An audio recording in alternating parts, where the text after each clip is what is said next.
నిన్నంతా కూడా హైడ్రామా నడిచింది తెలంగాణ రాష్ట్రంలో.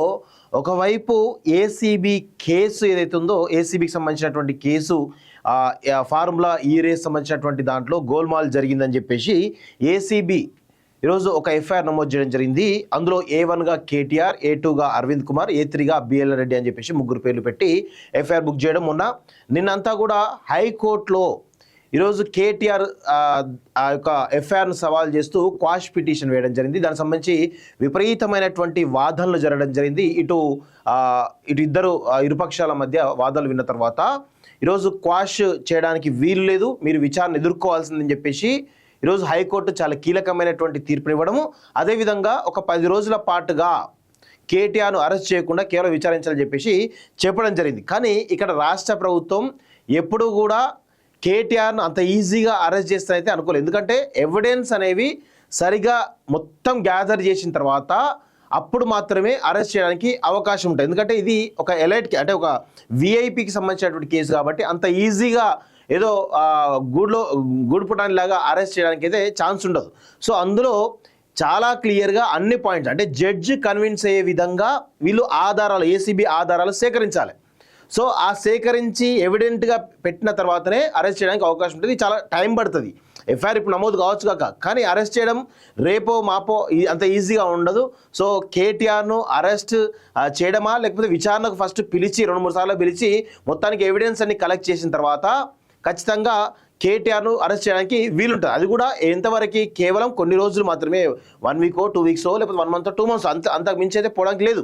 కానీ ఇక్కడ ఏసీబీ ఎఫ్ఐఆర్ అవ్వడం, ఆయన క్వాష్కి వెళ్ళి 10 రోజులు రిలాక్స్ తీసుకోవడం, ఆ తర్వాత ఇమీడియట్గా నిన్న ఎన్ఫోర్స్మెంట్ డిపార్ట్మెంట్ దీనిలో మనీ లాండరింగ్ జరిగింది, ఫెమా ఉల్లంఘన జరిగినటువంటి కోణంలో ఈరోజు కేటీఆర్ పైన ఏసీబీ ఎఫ్ఐఆర్ ఆధారంగా ఈడీ డిపార్ట్మెంటు మరొక కేసు నమోదు చేసినట్టుగా తెలుస్తూ ఉంది. సో మొత్తానికైతే కేటీఆర్ చుట్టూ ఉచ్చు బిగించినట్టుగా తెలుస్తూ ఉంది. అయితే దీనిలో కేటీఆర్ ఏమో చాలా వాళ్ళు పిట్టల దూరం ముచ్చట్లు ఇప్పట్లా ప్రజలు నమ్మబలికించట్లా నెంబర్ 1 దోకేబాజ్గాలు వీళ్ళు. అందులో నో డౌట్, అందులో వీళ్ళను అస్సలు ఎక్కడ కూడా చిన్న మచ్చ కూడా ఏలుపెట్టడం లేదు. ఎందుకంటే ఈ కల్వకుంట్ల కాలకీలందరూ కూడా ప్రజలను నమ్మించి బురిడి కొట్టించడంలో నెంబర్ 1 పిట్టల దొరలు. దీనిలో ఎటువంటి అనుమానం కూడా అక్కర్లేదు. అయితే దీనిలో మనం చాలా రకాలుగా మాట్లాడితే ప్రభుత్వం ప్రజల ద్వారా వచ్చినటువంటి పన్నులను ఒకటి సంక్షేమం వైపు, 2 అభివృద్ధి వైపు నడుస్తూ ఉంటుంది.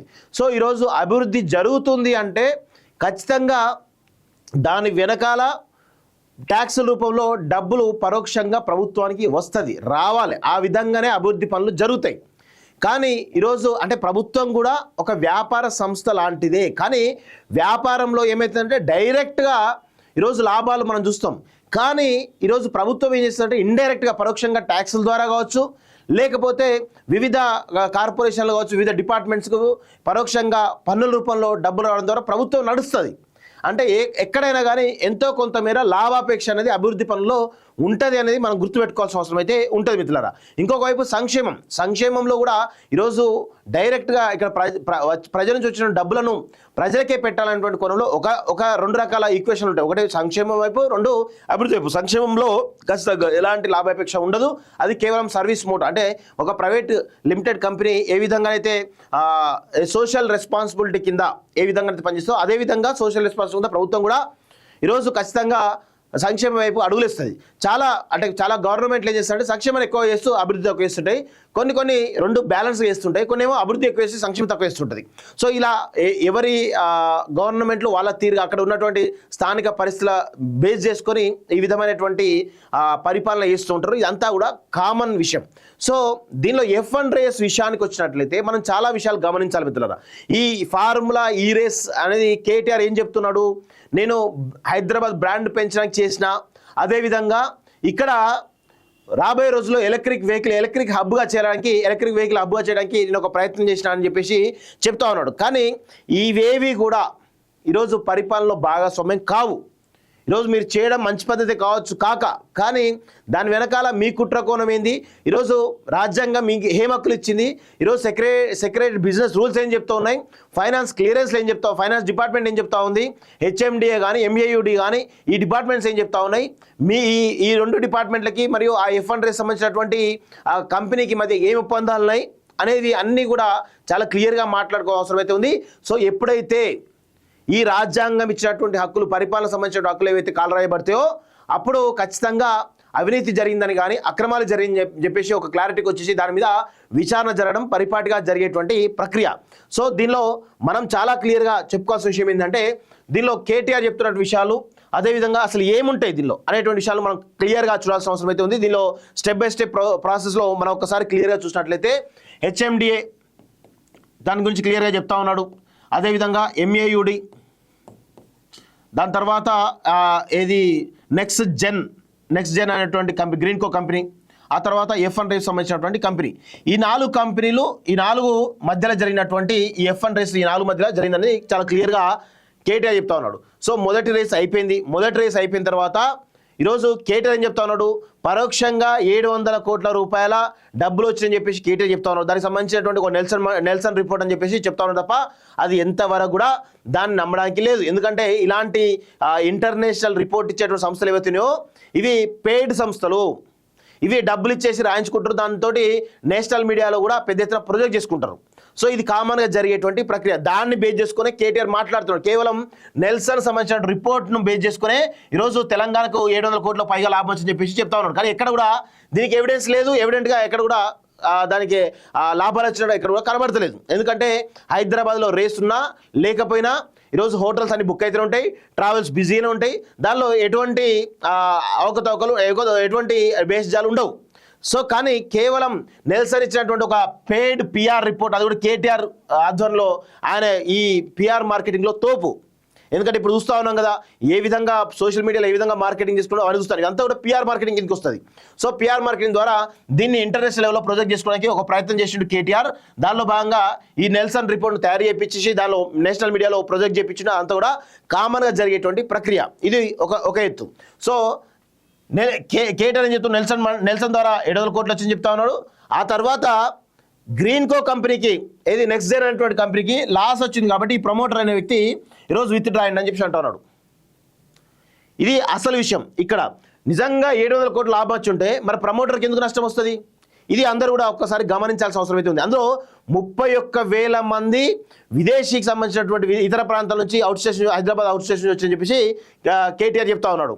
సో ఇంతమంది వచ్చినప్పుడు ఎందుకు నెక్స్ట్ జెన్ అనేటువంటి కంపెనీ నష్టాలు ఎందుకు పోతుంది అంటే అక్కడ రేస్ అనేది అక్కడ సరిగ్గా జరగలేదు, ఫెయిల్ అయిందని చెప్పి చెప్పడం జరిగింది. అదేవిధంగా ఈ F&A సంబంధించినటువంటి కొంతమంది డ్రైవర్లు ఎవరైతే ఆ F1 కార్ సంబంధించిన డ్రైవర్లు కానీ దాని మ్యానుఫ్యాక్చర్స్ కానీ ఇక్కడ ట్యాంక్ బండ్లో ఉన్నటువంటి ట్రాక్ చూసేసి ఇది పేలవంగా ఉంది అని చెప్పేసి చాలా ఇన్సల్ట్ చేసిరు. దాని తర్వాత మళ్ళా పెద్ద ఎత్తున ఖర్చు పెట్టి మళ్ళీ ట్రాక్ను చేయడం జరిగింది. ఇది ఒక విషయం. దీనిలో భాగంగా ఇక్కడ ఏం జరుగుతుంది?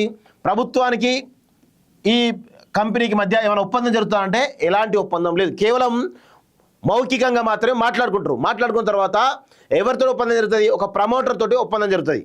ప్రమోటర్ అదేవిధంగా ఇటు F&A సంబంధించినటువంటి కంపెనీ మధ్యనే జరిగినటువంటి ఈ యొక్క వ్యవహారం అని చెప్పొచ్చు. దీనిలో హెచ్ఎండి కానీ ఎంఏయుడి రోల్ ఏముంటుందంటే వీళ్ళు కేవలం అక్కడ ఇన్ఫ్రాస్ట్రక్చర్ ప్రొవైడ్ చేయడము, బందోబస్తు, ఈరోజు ఇంకా కొన్ని విధాలుగా ప్రభుత్వం ఏ విధంగా అయితే సహకరిస్తుందో ఆ విధంగా మాత్రం సహకరిస్తుంది. దానికి సంబంధించి ఈ నెక్స్ట్ జెన్నా లేకపోతే ఈ 2 కంపెనీల వీళ్ళు ఈ డిపార్ట్మెంట్కు పర్మిషన్ తీసుకొని చలాన్ కట్టి ఇవన్నీ చేస్తూ ఉంటారు. పోలీస్ డిపార్ట్మెంట్ పర్మిషన్ తీసుకుంటారు, దానికి చలాన్ కడతారు.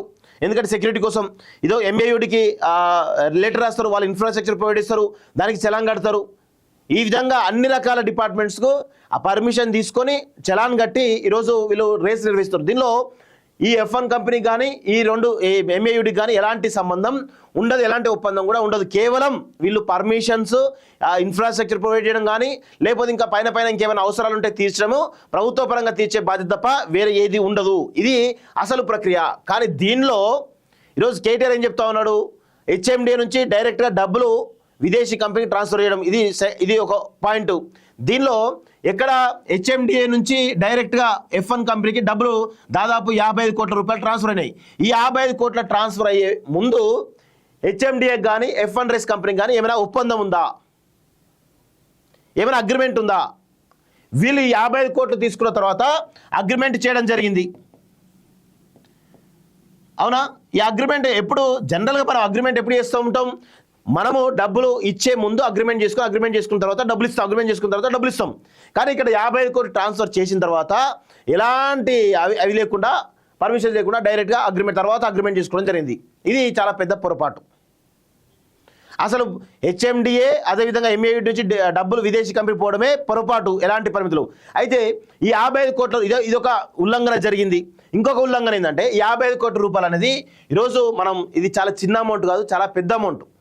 ఈరోజు 10 కోట్ల కంటే ఎక్కువ ఉంటే ఆర్బీఐ పర్మిషన్ తీసుకోవాలి.